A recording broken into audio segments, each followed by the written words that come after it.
And so, bakit naging CA0 tapos anong CA0? Like, eto, calcium 0 tapos carbon oxide 2. Yan.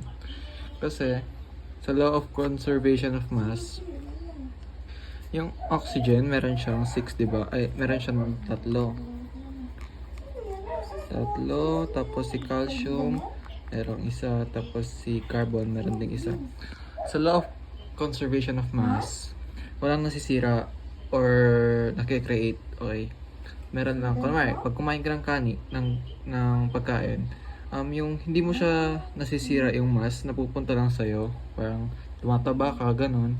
Pag pumapayat ka, siguro sa sweat yun, ganun, napupunta doon. Basta in law of conservation of mass, walang nasisira or nagagawa. So, oxygen, 3.